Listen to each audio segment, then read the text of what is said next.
We are talking about how Game of Thrones changed TV forever. And I guess I'll start. I guess the most obvious way it did it, and I'm not sure if you guys think this is a trend or a real change, is have you guys seen the number of expensive, splashy fantasy shows coming out in the next 2 years? Yep. Okay, little list. We got The Witcher on Netflix, The Kingkiller Chronicle on Showtime, The Lord of the Rings show, $500 million. The Wheel of Time, we got Sandman, I'm pretty excited about that one. The prequel, obviously, Game of Thrones prequel, Watchmen, His Dark Materials, and it just goes on and on and on. There is just a gold rush now to see if they can replicate the Game of Thrones formula with another story. Although I guess my question for you guys is, do we think that is a sea change in TV, or is this more a situation of, more like vampires were super duper hot in the 90s and then it kind of faded? And fantasy's gonna be hot for a while, and then it'll kind of, go down a bit. Yeah, I would say for sure. Hang on, hit pause. Yes. Dan, introduce yourself. Tell them who you're with. Right. Oh, yeah. Okay. My name's Dan Selke, and I'm the editor at winteriscoming.net. And you are? I'm Val from Because Geek, a YouTube channel where I do detective work on filming news for Game of Thrones. Hey. I'm MJ from the YouTube channel Gray Area. I'm Oz, co-owner of WatchersOnTheWall.com. You're sweet. All right. Okay, go ahead now. Okay, so I was gonna say I do think that it's gonna fade. I love fantasy. Don't get me wrong, absolutely adore fantasy. But I feel like it's always a different genre that is in style. You think? Oh, totally, I do. Yeah. I hope it doesn't fade. I kind of think it changed the game. Fantasy used to be kind of viewed as like the nerdy thing that no one really, it had a really niche group, but now it's expanded so much to so many people, and so many people love it and want to keep it alive. And so many people have been inspired by Song of Ice and Fire and Game of Thrones to like write their own stories and try to mimic that. Yeah. But it's like, hopefully we get another perfect storm like Game of Thrones. Yeah, I do too. You kind of, I think as humans, you naturally relate to like your experiences and your interests and those kind of things. One of the things with me was that I was not big into fantasy when Game of Thrones came out. Mm-hmm. And here's what drew me in. What drew me in was the storytelling and the characters and the locations and all of those things that were put together in the first, 1 or 2 episodes that were beautiful, and incredibly written, I thought, and well acted, and all of those things. It was not the dragons. Mm-hmm. If there had been dragons in the first episode, I don't know if I would have watched the show. Mm-hmm. But the way that it went, it was enough for me to go, yeah, I want to know what's happening in the story. And really the only thing, if I'm remembering correctly, the only thing you really see in the first episode that's kind of like, that's kind of weird, is the White Walkers at the very beginning. But for me, that was just enough to go, okay, I do want to know what the hell that is. And then, of course, when Jamie pushed Bran out the window, it was over. I was like, okay, I'm definitely watching this shit. So I wonder how many of the Game of Thrones of the fandom and how big the show got, it will transfer over to these newer properties. Mm-hmm. Because some of them you talk about, and I go, okay, that sounds cool. And then there's some of them I go, man, I'm probably not going to have time to watch that. You know what I mean? So I guess it just really depends on the quality and how it's presented, and of course, what you're trying to do. I mean, of all these new shows, I think some are absolutely like destined to fail, because not everything can be a Game of Thrones size success. It just can't. Like, this was a very singular experience. It built up slowly over time, and and that was going to be a crowded market. Like, I think we'll be very fortunate if 1 or 2 really catch on and carry the torch, but there's no way all of these things like become as big as this and have their own Sandman convention. I'd actually love that, but like down the line, we're all coming to that. Some will fail. I'm just hoping that if like 1 or 2 of them really catch, I think it'll be worth it, and it can kind of carry this forward. Because Hollywood, it's very reactive. What was big last we're going to do now. So I think there is an inevitability to that, but it's going to be a really good time to be into this kind of story for a while now. They're going to take some big swings.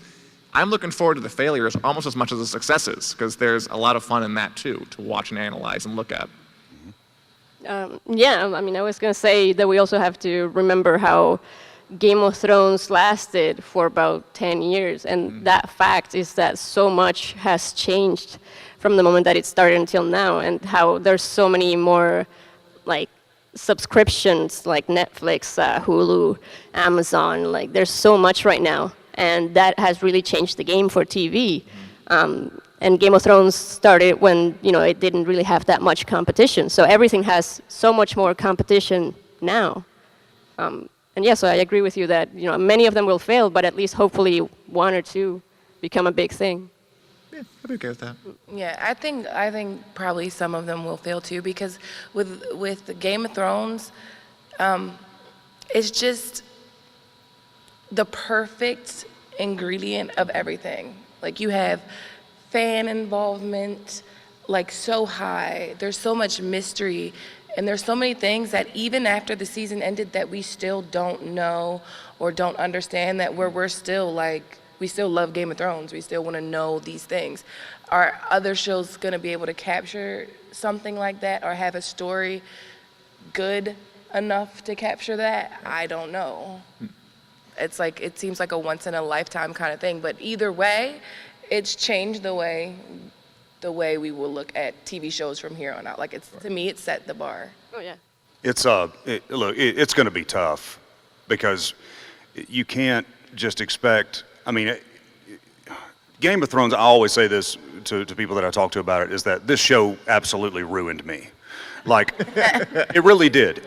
There's really nothing else on television that I turn on and go, oh yeah, this is good. I mean, I'm more judgmental now about the acting. I'm more judgmental now about the sets. I'm more judgmental about the sound. I'm more judgmental about the music. I mean, all those things that that now I look at so much more closely than I used to before this show came on. And that's probably a curse. It's probably a bad thing, because I may not get much enjoyment in my life now. But let's hope. But you know, I think there's a very, very high bar. I mean, when you start with something that has been as successful as this has, well, everything is going to be measured by it, right? And that's not necessarily going to be a fair measurement, but that's what they're going to do. You know, they're going to say, you know, the first Lord of the Rings, the ratings were not near as good as the first, you know, Game of Thrones, or maybe it was, or maybe it's, you know, 10 times better, but then they fall, or something like that. So it'll be interesting. It'll be interesting to watch for sure. For sure. I mean, I agree with you that, yeah, that the bar is set very, very high. I do think it's good for viewers, because these networks are going to try to meet it. I mean, before, like, you know, like, there's always been genre on TV, from like the X-Files to Buffy to Lost to kind of Game of Thrones is like the kind of culmination of, I think, like that line. And now people have to meet that standard. And one thing that goes into meeting that standard is another way that I think Game of Thrones has changed TV for a while: money. Oh my God. Yeah. Game of Thrones, you know, for a while now, TV's been better than movies. I'll just say it. And Game of Thrones had, you know, sequences that were spectacularly expensive, and I think as good, really better than like the action scenes you see in movies. Battle of the Bastards, Loot Train battle, come on, they're ridiculous. And now we're seeing with this new crop of shows, there's that kind of level of investment near the beginning.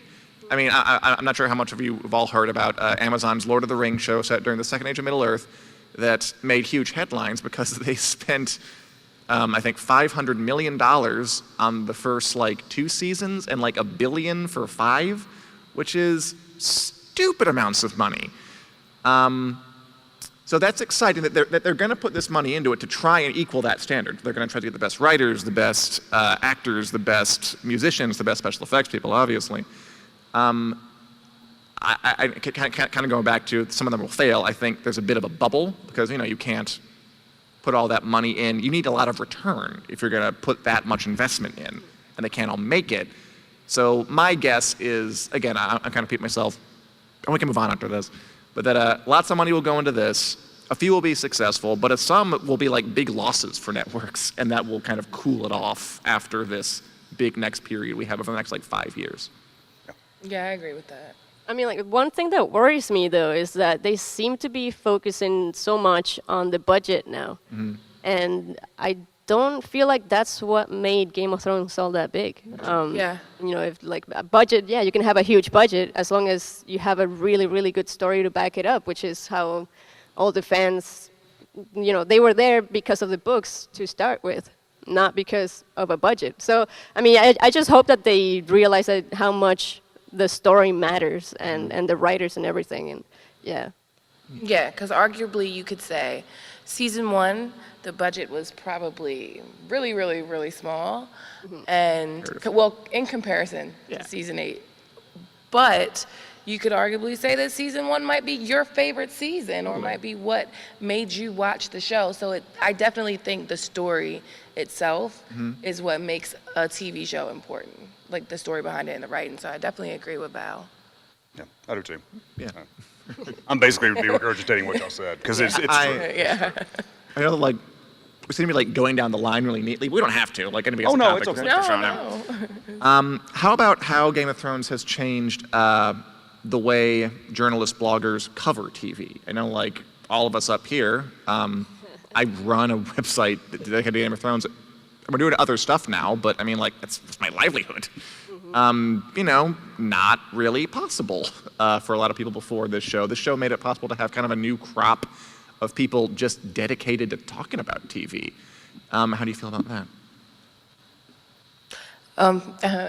You want me to go? No, go for it. So for me, I have a YouTube channel, and I'm just gonna do last season as an example. So I have a full-time job as well, and I had to take every Monday off of work because I knew that I was gonna be a mess, and I had to like go over and see what happened. And if you don't have your video out by Monday, your my sweet summer children are like, right, what? WTF, because I don't want to cuss. Where's this video at? And I'm like, okay, I'm getting it out. So it's like, not only can you monetize your opinions, it's fun, and like you get to engage with so many people, and that ability to do that is a part of what grew the fandom, because people might have a question. Well, who is Joffrey's real dad? And then they look it up on YouTube or Reddit or Google or anywhere, and they get directed all these places, and they get all these ideas, and then conversations start to happen, and it's like just a huge fandom. And for me, I personally love the fact that I have a YouTube channel and can talk to all you guys and theorize and stuff, even though I was wrong a lot. But yeah, I love it. I love that we could do that. And I think that is a big part of the fandom, and I think that's really kind of a game changer when we're talking about Game of Thrones. Yeah. And I guess, yeah, Game of Thrones had a really good timing in that regard, because it was it became big at the same time as YouTube was blowing up as well. And so that helped it a lot, I believe, because I'm sure like fandoms as big as Game of Thrones before, they would share the same amount of excitement and, you know, the geekdom and everything. But it wasn't as easily accessible, and there weren't as many people making putting their theories out there. So I feel like that also changed. That also became it helped a lot for Game of Thrones to grow, and as well the community. And I think the community was just a huge part of it, a huge part of Game of Thrones' success. And Yeah, I mean, for us at Watchers, I guess it's a little bit different because our business model was never really set up to be a big money maker, or to be like this big profit thing where we were writing because we wanted to make money covering Game of Thrones. That was never the idea behind the reason that we started the website. We started the website because there were a lot of other, shall we say, hostile places on the internet where People are not nice, and don't feel like they're part of a community, and people don't feel like being themselves and saying what they'd like to say, and having afraid to share their opinion because somebody might come back and call them, a dumbass or an idiot. That's kind of the reason that we created it. But all of us have full-time jobs. I mean, the website makes enough money essentially to get by, and it's really because of the way we're set up. And we could have sold out, and we could have done a bunch of different things to make more money. I mean, it literally costs us, I can't tell you probably how many thousands of dollars it cost us to keep a certain level of integrity that we wanted it to have. And sometimes, I don't know, sometimes I feel like it's better to do things for the right reasons rather than to do them just to, try to pad your pocketbook. And I know there's probably a businessman or a businesswoman sitting out in the crowd right now going, yeah, that guy is not smart. And I completely, listen, my wife's an accountant, so trust me, I completely understand. But having said that, we're okay to progress on, and whether that means covering the prequel or picking up some other things to cover. I know Dan and I know Wick, y'all started like covering some other things. Yeah, like all those shows going on. Yeah, some other shows and some other stuff, and we may do the same thing if it's something that we all feel incredibly passionate about. But right now, we're just going to kind of hope that George puts out a book and keep talking about analyzing what we're doing, and then hopefully the prequel is successful. And we really won't know that probably until another year and a half or so. Hopefully 2020. We'll find out soon enough, I'm sure. I feel like the way that a lot of like journalists and bloggers react to Game of Thrones, this kind of like after every episode you go in and you like analyze things, and like every episode spawns all these like new theories and new angles and new questions. I mean, you're right that there are plenty of sites that just do it for the love of the game, but there are other like major like news outlets like from like there's coming up to like to New York Times that are doing this and getting a lot of money off it. And this kind of explosion of traffic off breaking down every single thing. You see it applied to other TV too, like Stranger Things recently came out, and there's a lot of coverage of that in the media and just kind of breaking it down. So I feel like they're going to try to keep that going forward. I'm honestly not sure if it's going to be able to support the stuff that Game of Thrones supported, in part because you mentioned the streaming revolution affecting this earlier. If I was at a panel the other day with about this kind of topic, and they were wondering whether there really can be the next Game of Thrones on a streaming service when it dumps all the episodes at once, and like there isn't the time to build the community, and there isn't the time to flesh out and wonder and about these questions that it raises. Do you think the next Game of Thrones, whatever the hell that means, is even possible in kind of a streaming environment where that kind of thing is more common? I hadn't thought of that. That's a really, really good point. And that is along the lines of what I was thinking just now, is just realizing what about Game of Thrones, because there's a lot of things about Game of Thrones that made it successful, but another thing is that there's two things I would say, and it's based on the books. The fact that there's so much lore and the world is so humongous, combined with the fact that there are so many mysteries in it. And George loves to put in so many random things here and there that you can create so many theories from. And like, I don't think there's so few authors that do this, first of all. And like, you could have an author that creates a huge world, but they don't add that many mysteries in it. You could have an author that loves mysteries, but the world is kind of small, So I think that thing, the reason why it would be so hard to have another one like that would be that it takes so much time to write something like that, something that complicated as well. So yeah, and then with the streaming stuff, that definitely kills that as well. So I don't know what you guys think. For Amazon Prime, is that considered a streaming service? That's a streaming service. I think. But do they release all their episodes at one time? They do? Yeah. The Expanse, I feel, is pretty successful and could potentially have the Game of Thrones. Definitely has its cult following, yeah. Yeah. And that's on a streaming service, but it was first released on Sci-Fi. So that wasn't streaming. But yeah, I get what you're saying. So when you get all the episodes at one time, there's nothing to say, well, who's his daddy? Because you know by the time you watched everything. Right. Yeah. Or if you don't, like, someone on Twitter already knows, and they're going to put out. They're going to spoil it for you. There's like less build, and there's just less opportunity to kind of get excited and then just kind of let it percolate among the community.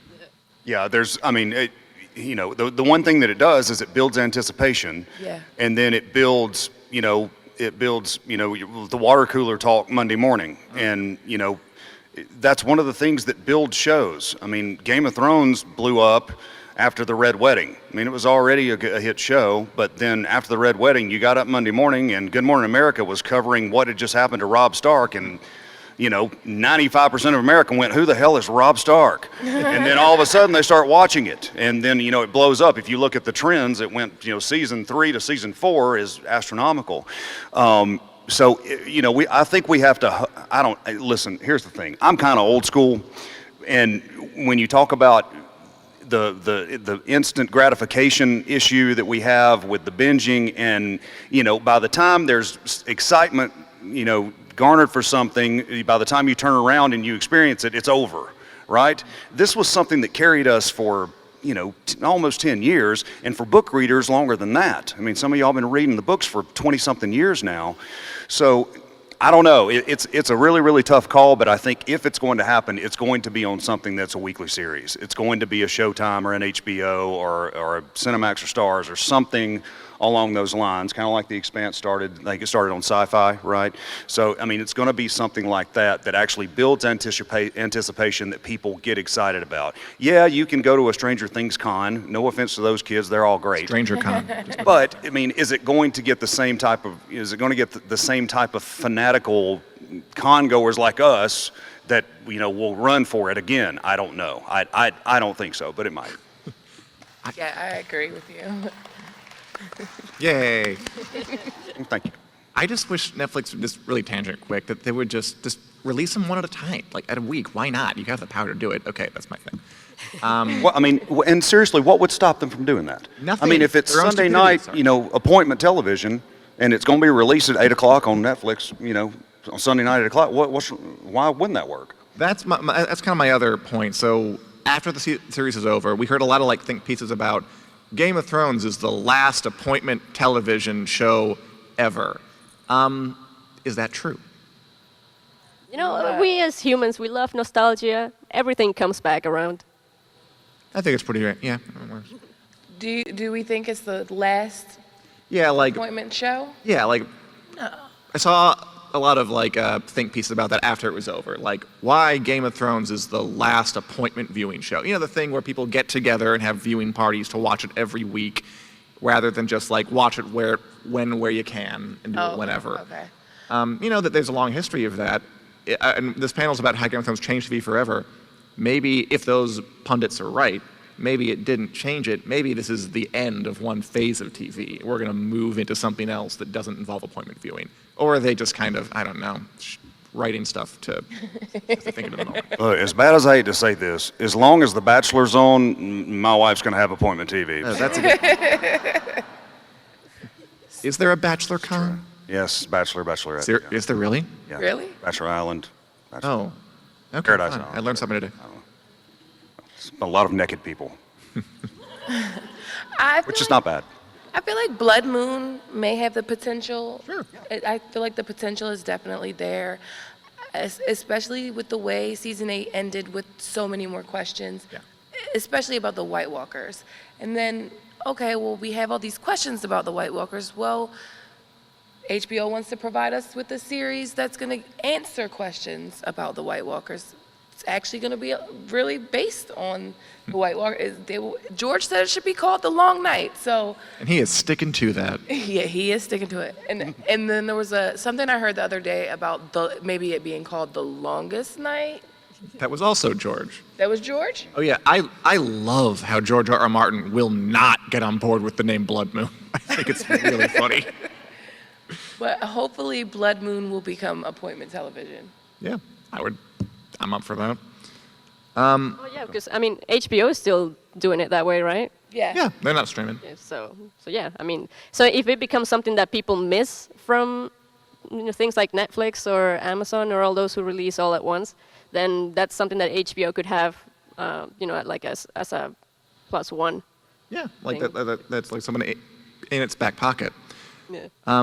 How do we feel about, I think another way that Game of Thrones changed the game in terms of at least coverage is this whole notion of spoiler culture, which, I mean, like, I've watched a lot of TV. I've watched TV for a long time.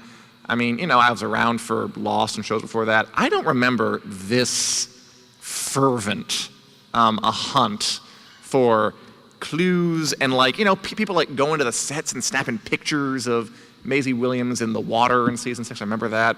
Like, and to the point where, like, on these shows, on Game of Thrones, they're having to, like, give them self-destructing scripts that they can't be read, or, like, pipe in their lines and, like, take these precautionary measures, like, insane.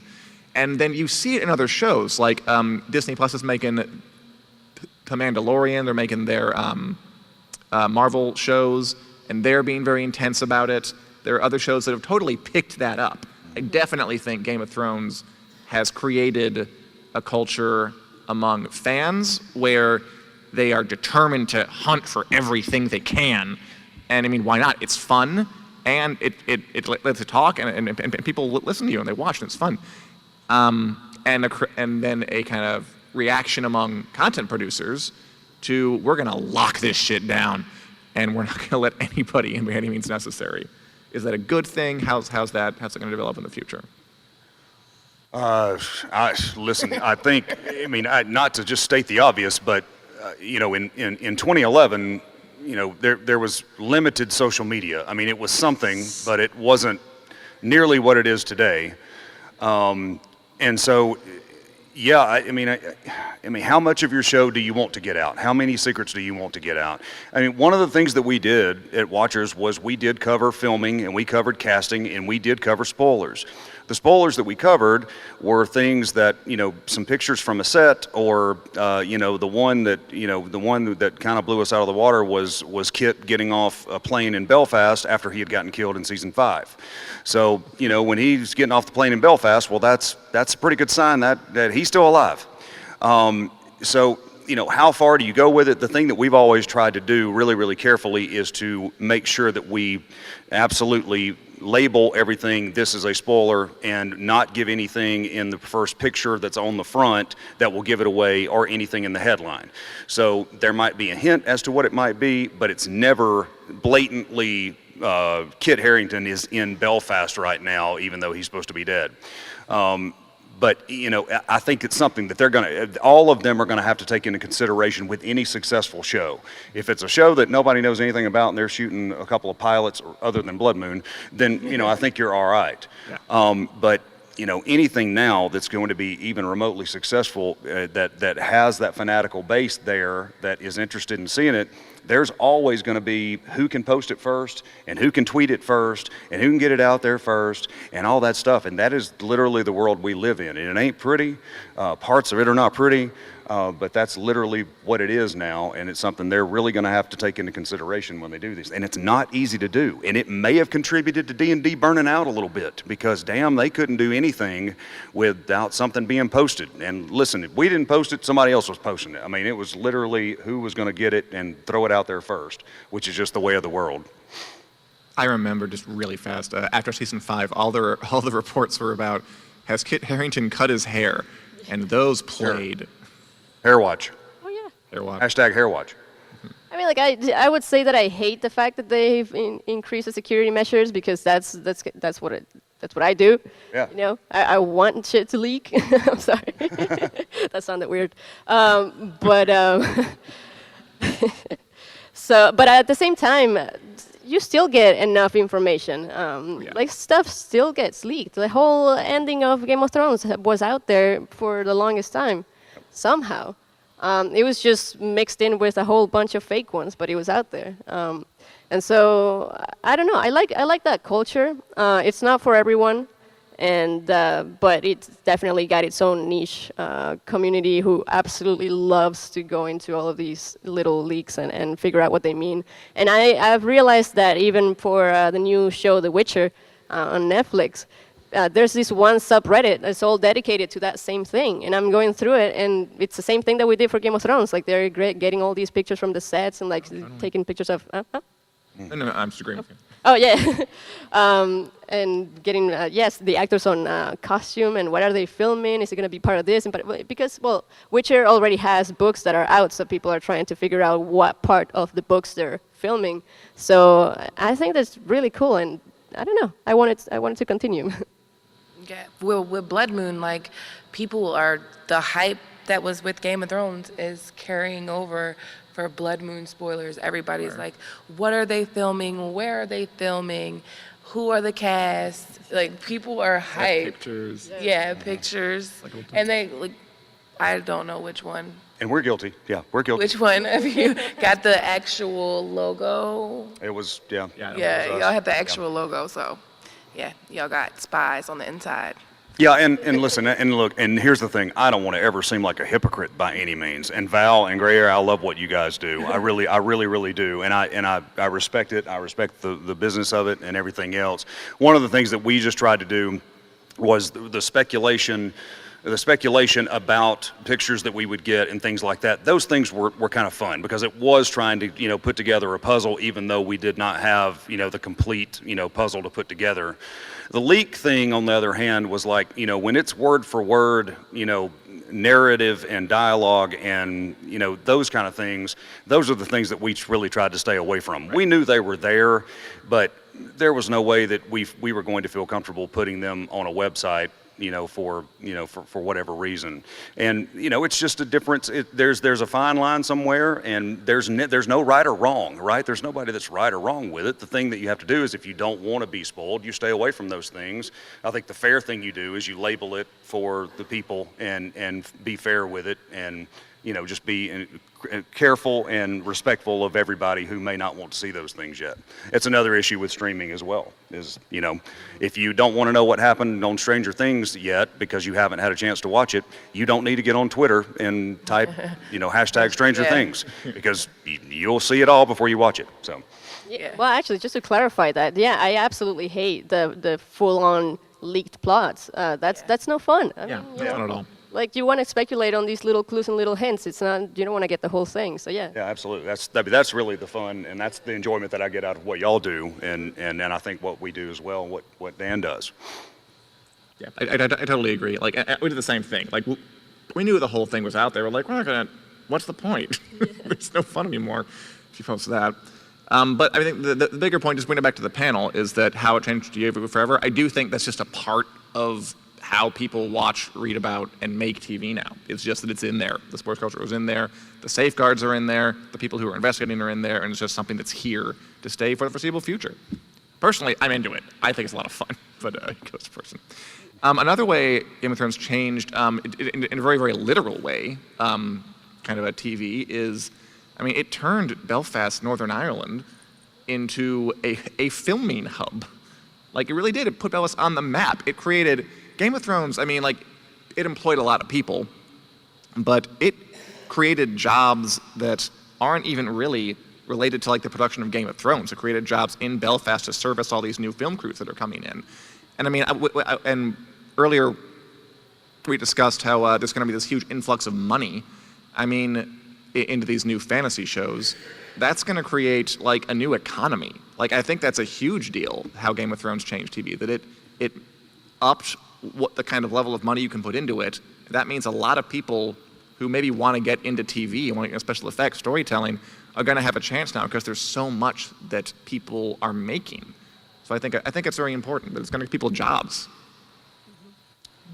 Yeah, I agree. Any comment? I'm sorry. I agree, about the money that they're putting into it and the job creation and everything that Game of Thrones did for Ireland. Even now that Game of Thrones is over, they still have the tours, the Game of Thrones tours. I was in the marketplace and I saw a business card for a Game of Thrones cruise to King's Landing and Marine.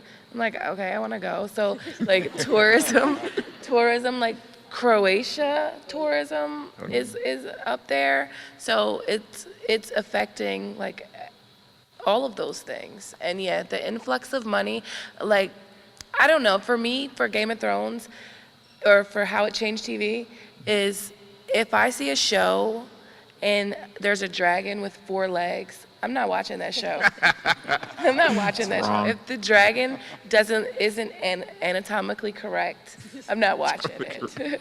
If the CGI isn't like that, I'm not watching it. If the art isn't like, it has to be like, it's like you said, it ruined TV for me. Because everything is going to be held up to Game of Thrones standards. Well, that's interesting. Like, so are you saying that if there was like a really, really good show that featured 4-legged dragons and this like excellent special effects, production values, writers, directors, great story, new characters, would the 4-legged dragons be a deal breaker? Yes. Okay. It would ruin it because it wouldn't be anatomically correct. Like that's why I like fake animals. That's why I like Game of Thrones. That's why I like Game of Thrones and the other show that I really like is The Expanse. Yeah. Is because they actually think about how things should be or would be. So it kind of doesn't feel like fantasy all the time. Like, yeah, dragons are very fantasy, but Sure. they don't necessarily scream fantasy because George has made them, oh, they shouldn't have 4 legs because that wouldn't be, no animal would have 4 legs and 2 wings Right. because the wings are the arms. So I don't know. I don't know. I don't want to go on a tangent here about anatomically correct dragons. Do you, I mean, most of y'all know about the 4-legged dragons? Yes? Okay. No? Okay, all right, listen. All right, so here, all right, listen, I'm not even the person to talk about this because disclaimer, Sue, who is my co-owner on WatchersOnTheWall.com, she has not let me read the books yet because she said I need a show viewer perspective only and you cannot read them until the show's over. So I'm looking forward to starting. Having said that, I saw an interview with George and he was actually hanging out with Sybil Kelly. He was hanging out with Shay. And he's got, you know, all this stuff in his house or whatever. So she picks up this dragon and she says, "Is this one of your dragons?" And he says, "No, my dragons don't have 4 legs. My dragons only have 2 legs." And that's the only reason that I even know what you're talking about is because I saw that interview. But he was very adamant about it. He said he did say it's not anatomically correct. You don't have 4. That would be too heavy, number one, and they wouldn't be able to fly and some other stuff. But yeah, so that's kind of where that, I think that's kind of where that came from. Yeah. It's totally. Yeah. But I mean, there's an argument for that. Like, I thought those were wyverns, right? Yeah. Right? That's the other argument. I don't know. I seen artwork in the marketplace. I said, "Oh, this dragon has 4 legs." I mean, let me tell you something. If you're completely bored with your life, do this. You can go to Google search and you can type in a Google search to search all the time and they will send you emails regarding those words. So just go put in Game of Thrones and save it as a search. Oh, God. And about every hour you will get about 20 emails of articles of Game of Thrones stuff. Somebody trying to get your clicks. So the one of them, like in between the off season between 7 and 8, was the argument between dragons and wyverns. And which ones were they? Because the ones in Game of Thrones are wyverns. And they're like, George is like, no, they're not. And it was this whole big thing that was really, really hilarious. Actually, don't do that, y'all. I'm about to turn it off. No, I mean, I agree. Like, if an author wants, if George wants his wyverns to be called dragons, he can do that. That's his book, you know. So he can do it. You know, if whoever, what was her name, wants vampires to be sparkly, she can do that. You know, it's her book. So it's like we can't just say like, oh no, it's not. You know, it's a huge argument of like how it's supposed to be and how the author made it, and yeah, it's yeah. We have a few minutes left. Does anybody have any questions, or anything you want us to discuss, or any ideas you have about any of this? How it changed this game? How it could keep changing the game? The game changed forever. Oh, yeah, I believe we have. Yeah, there's a microphone right up here. Microphone. Okay, that's okay.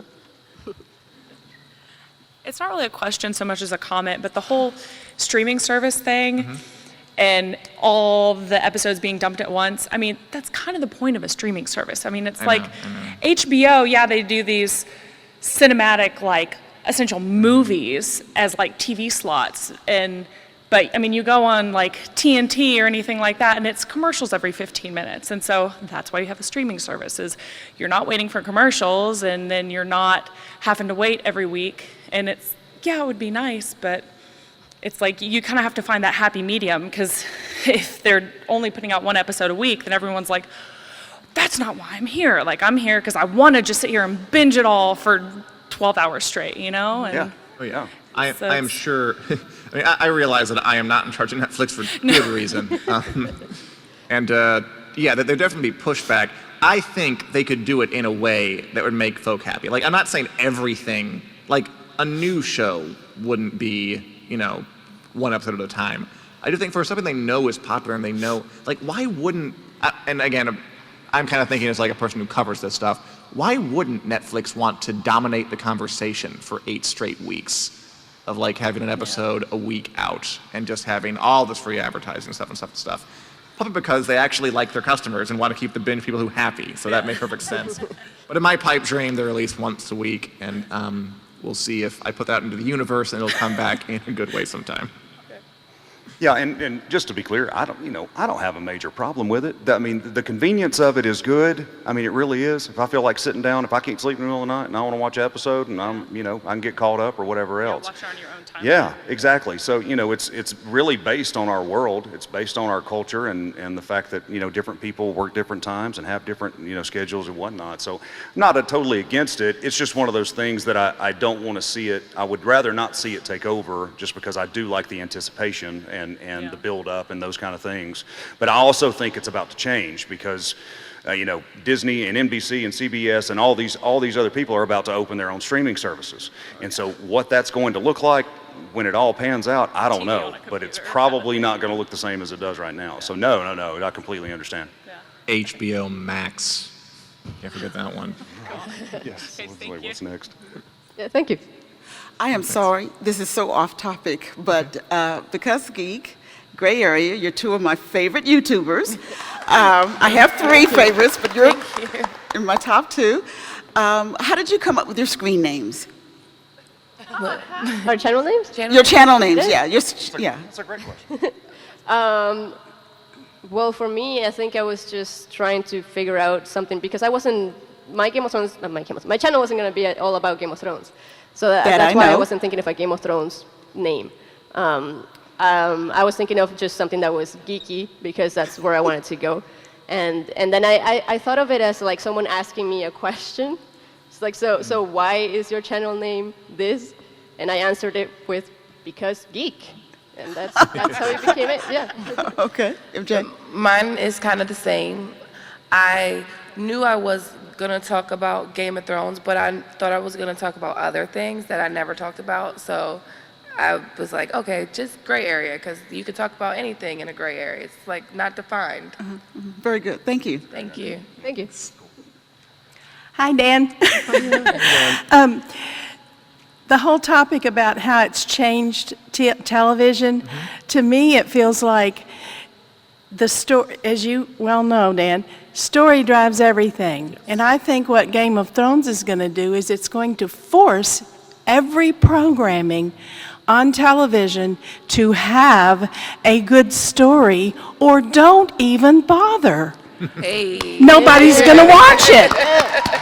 And the other kind of weird, and I'm with you on the dragons. The dragons look so much awesomer when they're just 2-legged. They look more powerful and all that stuff. But the other thing, I'm one of these crazy people who doesn't care if you have spoilers out there. I'm fucking gonna watch it anyway. A lady with no name, everyone. Yes. Thanks a million. Hey guys. So my question is for Game of Thrones changing everything, which it did. Now, what about cable TV? Because as we know, there are shows on cable TV right now that are basically Game of Thrones in a different period. We got Vikings, we had that Knights show that were kind of just like Game of Thrones, but they, on their own elements. And so, do you think Game of Thrones is going to change the level for cable TV? Because Vikings is pushing it on history right now. Like, they are going as far as they can without, being what they can't do. But do you think that laws or things will change now because of Game of Thrones on cable TV? Yeah, I actually wanted to bring up Vikings because of that same reason. Vikings They're the does same an show. amazing show. I mean, yeah, Like the same. yeah. And I don't know how big their budget is, but they make it look amazing, like the battle scenes and everything. Yeah. Yeah. I absolutely think it is. Cool. I think it already is. I think that, well, just like you pointed out, Vikings, Expanse for a while, Outlander, can't forget about that. Yeah. Is that on cable? Is that on cable TV? That's Stars, right? I guess I was thinking like regular cable TV, but I don't know. I guess that is cable too, yeah. I think, yeah, or if you want to rope in Yeah. like all the zombie stuff over on AMC, Yeah. which maybe we don't. But yeah, I think, and also, I mean, we got King Killer coming to Showtime. Everybody is getting this stuff ready. It's not just streaming services, not just HBO. Cable TV is definitely a part of it. I haven't really seen a network taking a stab at a giant, epic series like this. Oh, there was one that was based on the Bible. I think it was like on ABC a while back. I forget what it was called. Don't you remember? It lasted a season. Nobody watched it. I don't remember what it was. But I mean, like, I guess networks can't really be a part of this because we didn't really talk about this, sex and violence. Yeah, Is a big part of the Game of Thrones equation for, I mean, it's not why it's successful, but I mean, people are fascinated by the extremes of life, and cable and streaming have an advantage there that networks don't. But yeah, to answer your question, cable totally a part of this. It's going to be affected, and it's already changing. Yeah, and I really think you're seeing the metamorphosis of it now, because they're starting their own streaming services, and it's going to be a thing. Maybe possibly, but I completely think it's in the realm of possibilities that if for some reason you still watch The Walking Dead, just for example. I never seen an episode. Then it's not going to be on their cable channel anymore. It's going to be on their streaming service at 8 o'clock on Sunday nights, or they may drop the whole thing. And I also know that there are a lot of industries right now that are very, very concerned because they do not know how they're going to advertise their products once really everything becomes a pay service, a pay streaming service. So there's also a question about how much money would you pay for that a month, because if you pay $15 for each channel that you have, it gets really expensive. So does that mean you keep 3 or 4 channels a month? I mean, I don't want to pay more than that. Yeah. So it's going to be really interesting to see how it transpires. Sweet. Thank you, guys. You're welcome. Welcome. Thank you. We are out of time, but quick, the last question, Con Gods, is that okay? Yeah, we can get one more. I'll get in trouble. We can get one more. Thank you, gods.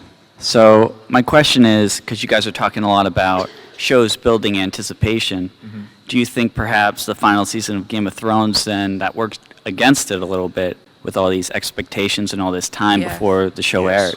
Yeah. 100%. Absolutely. Yeah, I wanted to bring that up as well, actually, so thank you. Yeah, I definitely think that that's going to help shows focus on the writing, on the writing, but also on finishing things stronger than Game of Thrones for sure. And also, if they're going to work on books, they better be a finished series.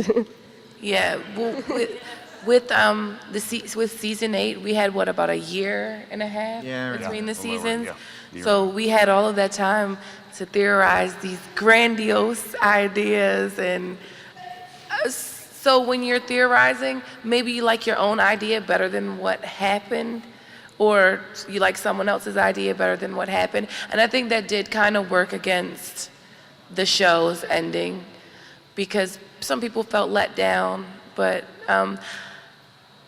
I don't know. I don't think I would do it any different. I like the long break. I like the theorizing. Like, that's one of my favorite parts about it. And while I wasn't really happy with the ending, I still like the series as a whole is to me, the best series on television ever, besides The Wire. All right, thanks so much. Thanks. Yeah, good question. All right, thanks for coming out, everybody. Thank you. Thank you all.